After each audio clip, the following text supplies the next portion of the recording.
everybody, it's Gail King. Hey everyone, I'm Don Lemon. Hey fam, it's Dr. Jamal Bryant. Hey folks, Roland Martin here. Hey everybody, this is your brother Mark Lamar Hill. Hey, what's going on? It's your boy Mike Son. Hey everybody, this is Shannon Lanier. Hey, what's going on everybody? It's Swerve Strickland. What's going on everybody? Hey, don't do first the kid. Hey everyone, I'm Kayla Walker. Hello, this is Rashad Robinson. I'm Daytwan Thomas. This is Mr. Maurice Mitchell. Hey y'all, it's Miss Ashley Allison. And I am right on time for Summertime, this one. Welcome to Summertime, everyone. Tonight, I've had the privilege of covering the Route 100, where all the influential Black leaders, creators, thinkers, and changemakers come together in one room. This is the power of excellence and creativity that are shaping our future. And I'm here bringing you the moments that truly matter. Until next time on Summertime.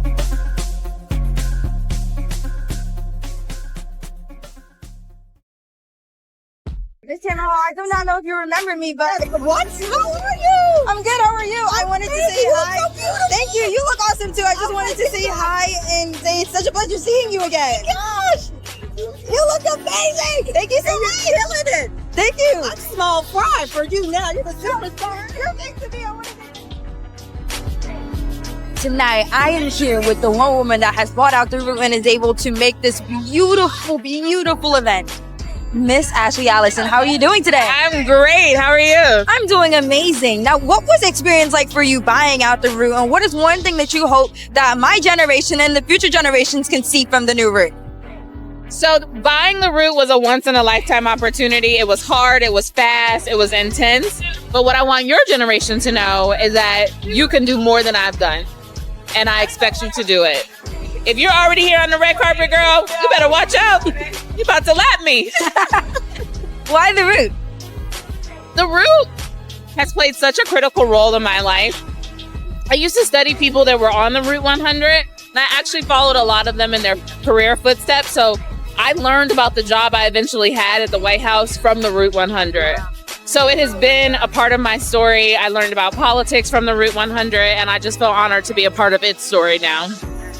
And that's a very beautiful thing. Now, what does Black excellence mean to you? And what is one lesson that you would give to all future generations, especially of Black kids, in order to uphold the legacy of Black excellence? So I like to distinguish between Black excellence and Black achievement. We are excellent people, period.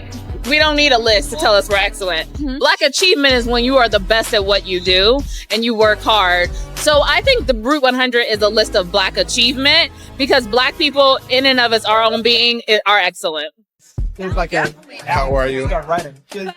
Is this your summer? Now, wake up. Summertime. Listen. Summertime. Summertime. Do people do that all the time? Yes, sir. Thank you. Now, welcome to the Route 100. What is one advice or lesson that you would give the young generation in order to uphold the legacy of Black excellence? I would tell the young generation to worry about being excellent. And I would tell them, especially if you are an African American or you're a woman or a member of a minority community or an underserved community, don't worry about oppression. Don't worry about racism. Don't worry about sexism. Just worry about being excellent because it always rises to the top. And I tell you to work hard. No one will ever outwork me. And if you have those values, you're going to make it because excellence always rises to the top. You let old people like me worry about the disparaging treatment that you might get. You bring it to someone like me and we'll handle it. We'll take care of it, by either going directly to the person or the institution who's doing it or just helping you learn how to navigate it. You are one of the most influential journalists of the time, I would say. What is one lesson that you learned in your career that you will give to every single Black kid? Not say what again? What is one of the lessons that I would what? What's one of the most important lessons that you would give to every young Black girl? Every young Black girl? Oh my gosh, the world is yours. Black women are amazing. They've carried not only Black men on their shoulders, but the world forever throughout the history of America when Black people were brought here against their will. So I would tell Black women, the world is yours.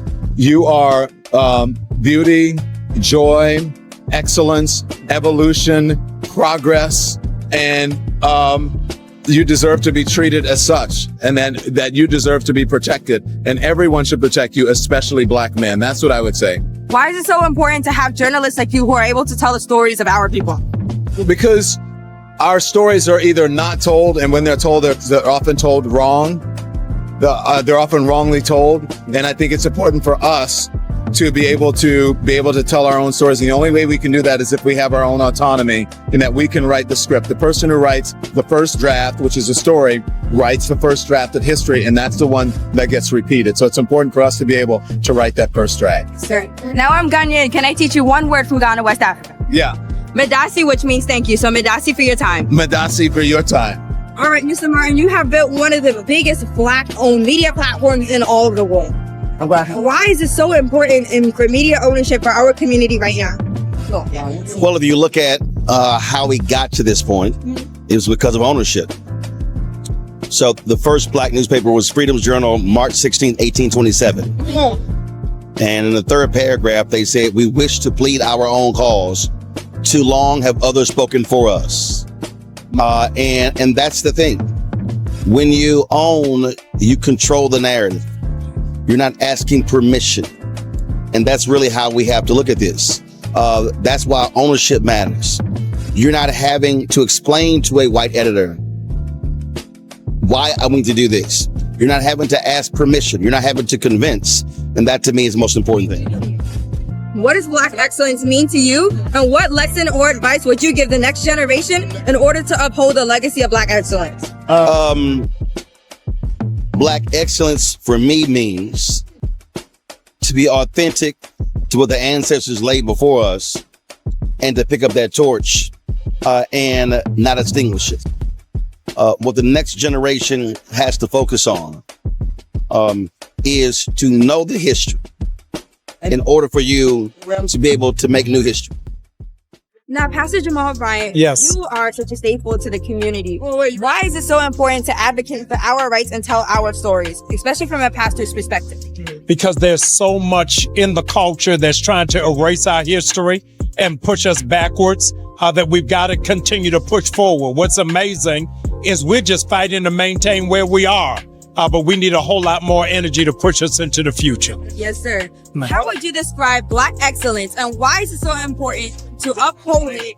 Yeah, it is amazing. We're the only ethnicity that has to attach excellence to who we are, because we have been so branded as being subpar in every field. It is synonymous with Black Lives Matter. It is contentious and is controversial, but we exude excellence in all that we do and all that we participate in. Got it right. Samara, you got it right. Samara, I got it right. That's what's up. Thank you. All right, ready whenever you are. So my first question to you is, Vibe magazine has documented some of the most monumental moments in hip hop history. Yes. What is one cultural story or shift you wanted to help the world understand? Wow, that is a mind-blowing question for me. Thank you for that. What is a story? Well, I think it's on my heart right now because it's such a current kind of story. We are about to drop a tribute issue to D'Angelo that's coming out in a few days. And try not to... it's very important to me and very important, I think, to Black culture that we honor people that bring soul in a different way, that put their whole embodiment of who they are into their creative achievements. And I believe D'Angelo did that fully and solely, and he did it on his time. I had a chance to go down to his funeral and in his hometown of Richmond, Virginia last month. And it hit me just how influential one person could be to an area. Like everyone in Richmond, Virginia came out for him.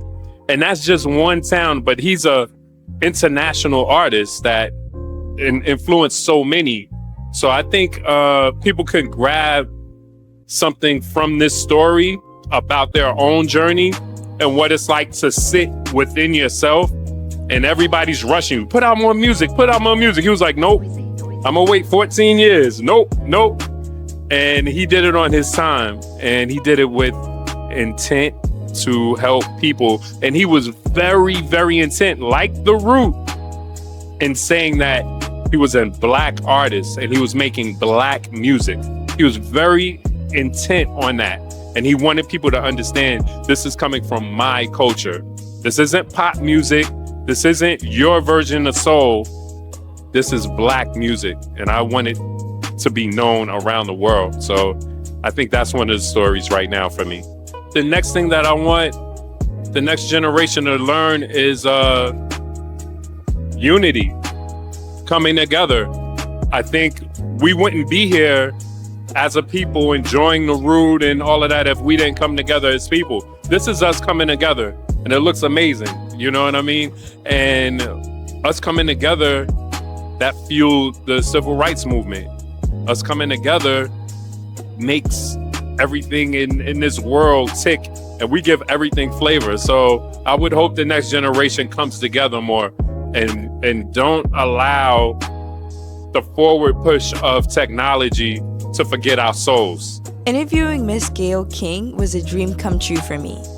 I've always wanted to interview her since I started Summertime, so interviewing her was an honor. Out of all the interviews that you've done this past year, what is one that has stuck with you personally? This past year. Oh,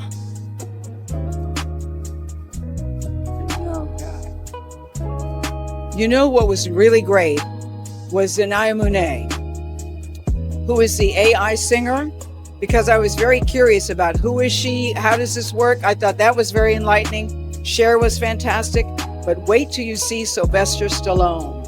That's really good. He's a Kennedy Center honoree, and I did an interview with him. I can't wait for people to see that. You get to see a different side of Mr. Stallone. Thank you so much. That was amazing. All right, Mr. Mark Lamont, you are able to always tell the truth with clarity. What is an issue or a conversation that we must have this year? Man, there's so many that we have to have right now. I think the most important thing we tell people is that in between elections, we still got work to do.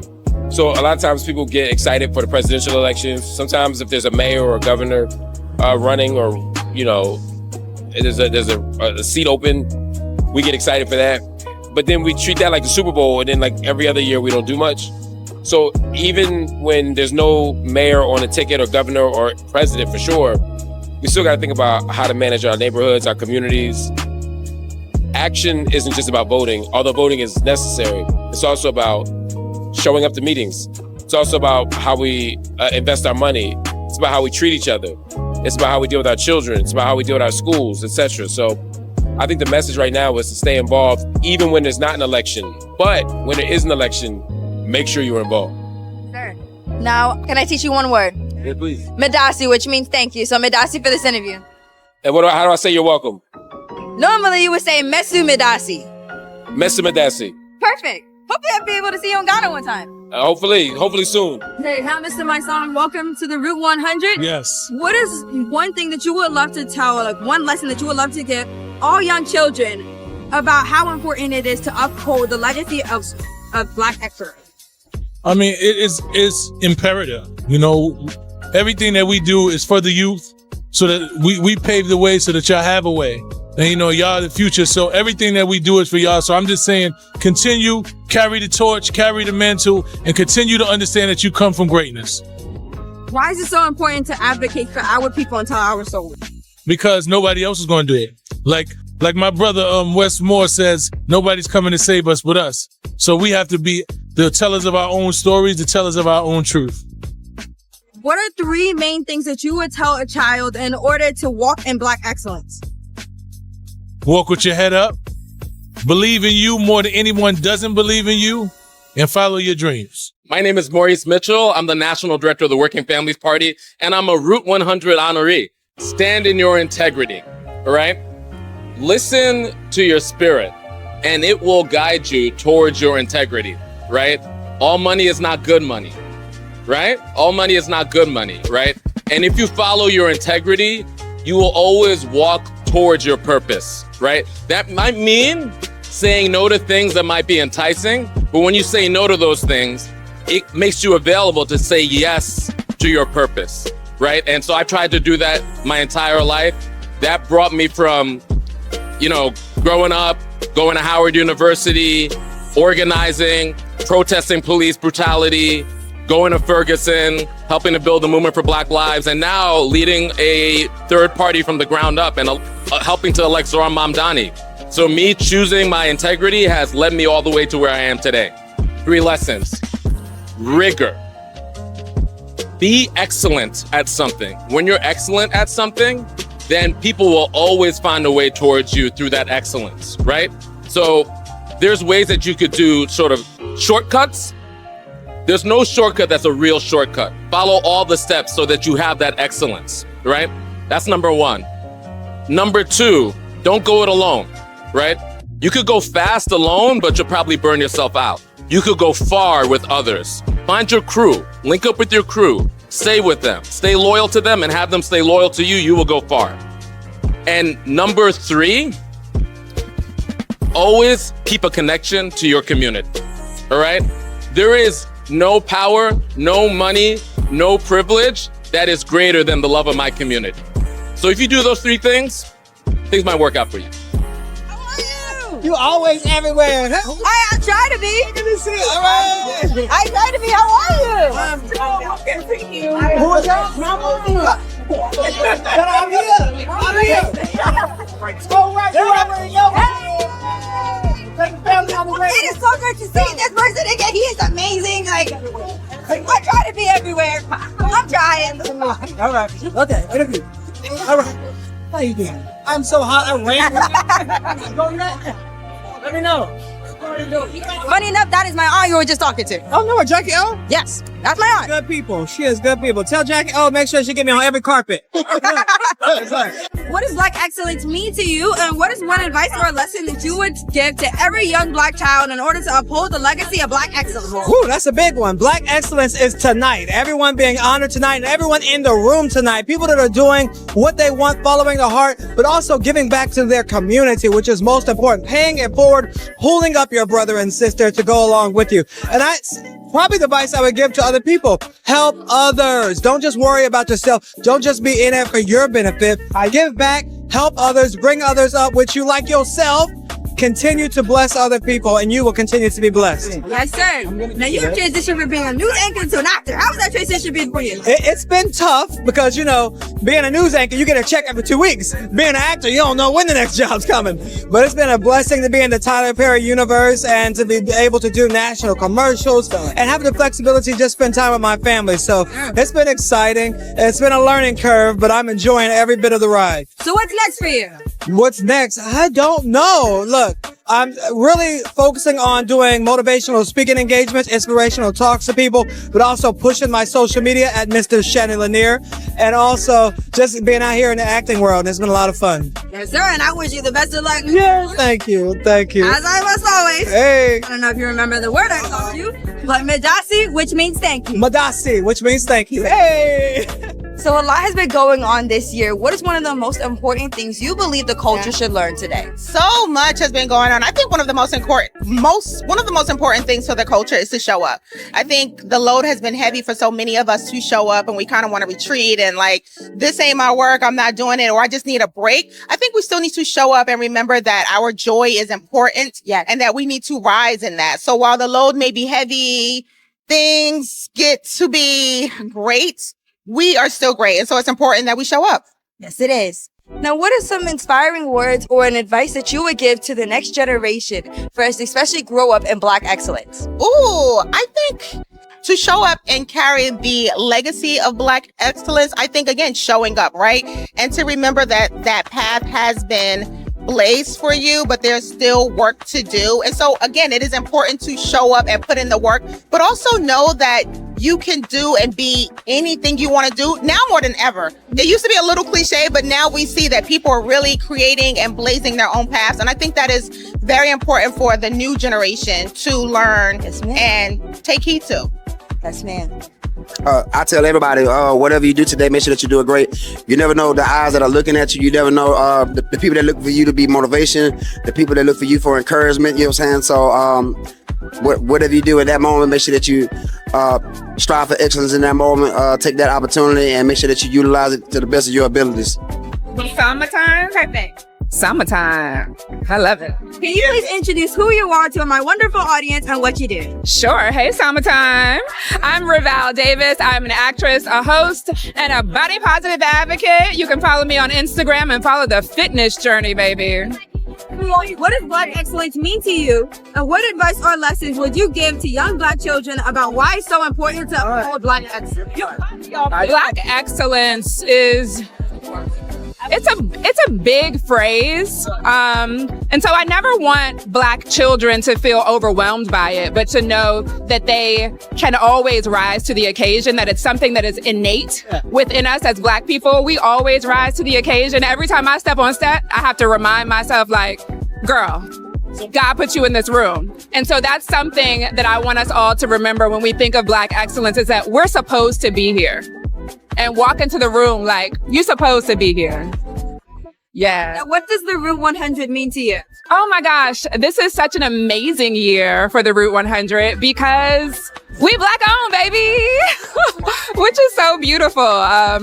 This is my second year coming to the Route 100, but truly like a special year, a really special year. One last thing. Yeah. From Ghana, West Africa, can I teach you one word? Please. Medasi, which means thank you. Medasi? Perfect. Medasi. So hope to see you in Ghana one day. Girl, I've been to Ghana. I'd love to come back. Was it Aquaba? Aquaba? Yeah. Baby, bring me back. It was great. It's important to keep up the legacy of Black excellence because it's growing, and we can't grow bigger and broader if we don't know where we come from. You know, it's very simple as that, but it's so deep rooted, no pun intended, because if we don't know where we came from, we don't know where we're going to go and take it. You know what I mean? Now, you yourself said that you are a world champion. What is one advice that you would give to any young child that wants to follow in the same footsteps as you? Consistency is key. Like, against all odds, against the doubt, against other people's doubt for you, consistency and confidence. Those are 2 C's for me. Like, confidence isn't something that you just like, some people it's gifted with it, but some people, like myself, it had to grow. And I took a lot of failures, you know, failing, but getting back up, staying consistent. And once I failed once and failed like maybe several times, I wasn't afraid to fail again. So that's where the confidence started growing. So be confident, be consistent. Now, before you go, can I teach you one word? Yeah. Medasi, which means thank you. Medasi, I like that. Thank you. Appreciate it. Medasi. I was just saying. Thank you also. And I hope to see you in Ghana one day. Absolutely. I would love to. Thank you. Welcome, Mr. Rashad Robinson, and it's a pleasure to speak to you. Can you please introduce yourself and tell my audience about the awesome work that you do? My name is Rashad Robinson. I'm a civil rights leader. I'm actually a board member of the Root, an author, and a past Route 100 honoree. And I'm really excited to be here to continue to advance the stories of civil rights, of culture, of justice in this moment, and to be part of what it means to have Black-owned media in our community. Yes, sir. Now, you have been a part of the changemakers that have shifted the systems and have truly shown that our voices matter. What is one moment where it showed a clear victory or a clear breakthrough that our voices had truly mattered in that moment? Well, I see so many moments, but right now I continue to think about what's happening in our criminal justice system. Mm-hmm. And I think about all the progressive prosecutors around the country who were elected through the strength and the power of Black communities, local communities fighting back and pushing back against what was happening around police violence, what was happening in terms of mass incarceration. And it's just a recognition that there can be deep presence around the issue, but Black communities can build power. And we should never mistake our presence for power. So in this moment where we're thinking about Black-owned media, when we're thinking about the opportunity about what does it mean to celebrate our issues, our culture, yes, but also to celebrate our joy, this is an opportunity for that. So tonight is all about the honorees, but it's also about the issues and the stories that we're going to hopefully amplify. Yes, sir. Now, you mentioned that you are a board member of the Root. What is one advice or one lesson that you would give to the young generation to uphold the legacy of Black excellence? I think part of upholding the legacy of Black excellence is to always make sure you are in community with others. I have known Ashley Allison, the publisher of The Root, for years. I have worked alongside her in some of the most challenging fights of our time. Mm-hmm. From her time at the Leadership Conference of Civil Rights from her time in the Obama administration. And so knowing someone, knowing their intention, their heart, their passion, and seeing Ashley's work, that's why I'm on board. That is why I'm fighting. But also to recognize that as much as we need a posse, we need a posse that has a mission. And that is what we're doing here at The Root. And that's what I'm really excited about this transition, this opportunity ahead. Yes, sir. Now, can I teach you one word? Teach me one word. Medasi, which means thank you. So Medasi for this interview. Medasi for having me. Missy Medasi, which means thank you also. And I hope to see you in Ghana one day. Well, I've been to Ghana. I love Ghana. And I actually went to Ghana with Vice President Kamala Harris. Oh, wow. Her first trip to the continent as vice president, and went with a cohort of Black Americans to exchange and engage, and I would go back to Ghana anytime.